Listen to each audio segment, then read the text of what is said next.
You want me to talk about all the kids in that video? They can't read? Fine, I'll talk about all the kids in that video that can't read. And they can't.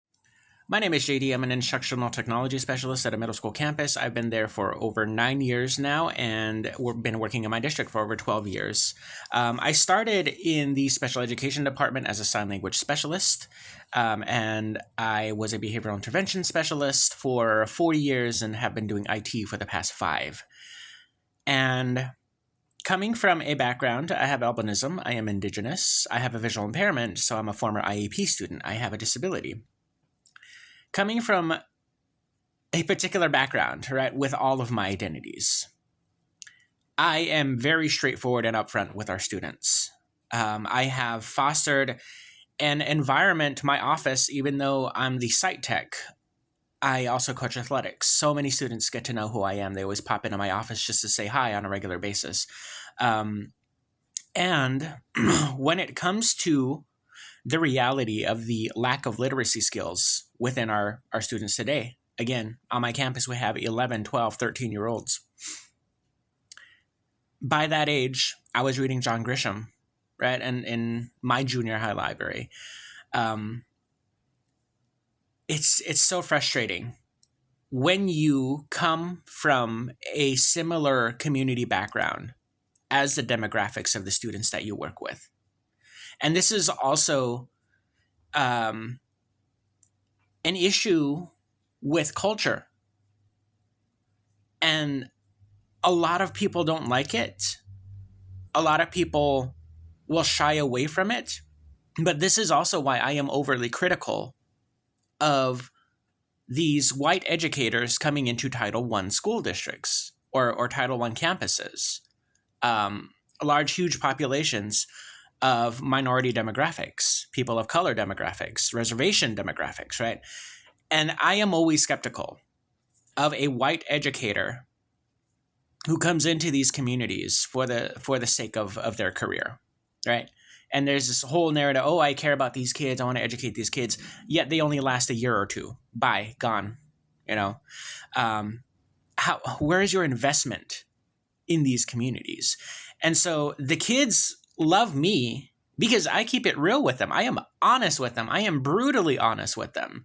And when, I use humor a lot to point out, oh, you can't do this. You should be able to, using humor to break that barrier, but at least it gets the conversation going.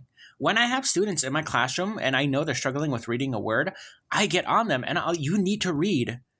These kids do not like to read. And so I try to coax them into, well, what do you like? What's something that you're interested in? Do you like building? Do you like cars? Do you like music? Do you like that? I'm like, go find a book in our library that caters to your specific interests.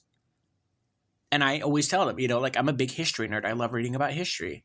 But I always tell them, you cannot read because you're not reading. You cannot spell because you're not reading.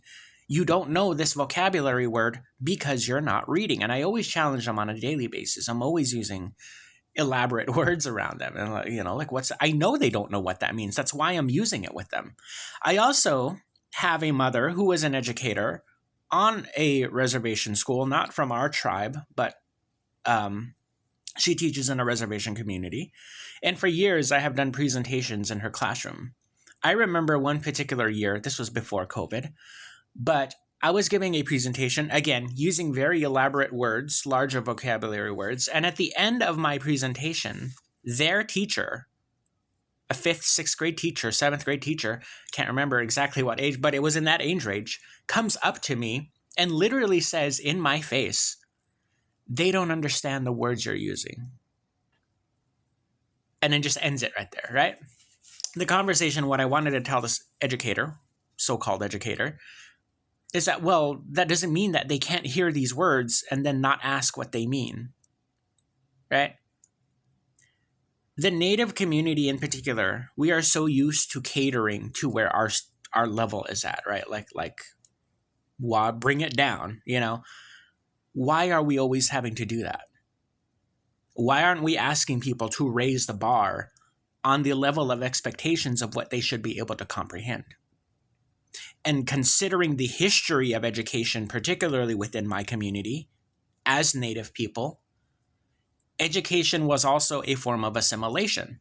It is still used in that way if you have a population of English as second language learners. I still see that, those same similar assimilative tactics. Yes, we get that we want these kids to learn English, but the tactics, to me, to the history that I know about my own ancestors, is still a little bit cringy when I see the tactics being used and how to learn them their English, right?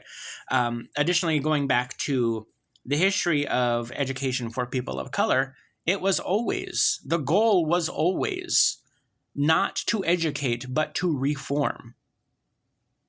This is why there was such a big, heavy focus on remedial task-based skills, shop, right? Stuff like that. Domestic.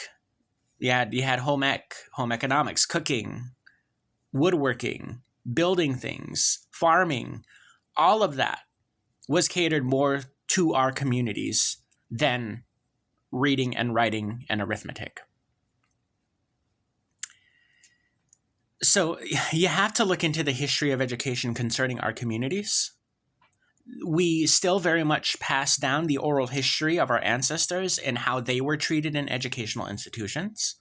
And so considering that, how are you going to approach these students in letting them know that literacy is the ultimate goal? They can't even write. And it hits different when it's your own people, when it is your own community's future, not some outsider who is coming into some poorer community wanting to help these brown kids and then leaves when their career is done, or because, it's getting hard, I need to leave. And I'm all for a healthy work environment. I think you should have excellent leadership, and if the abuse is too much, if the stress is too much, then yes, by all means. But at the end of the day, you are still leaving a community that you are not invested in particularly. It is different when you are a teacher of color, when you are a Native teacher, when you are a Black teacher, when you are a Pacific Islander teacher, when you are an Asian teacher, right? And you see the student demographic of your own culture, of your own background. It is your community's history that you are seeing deteriorate before your very eyes. How do we reach our students that are not white?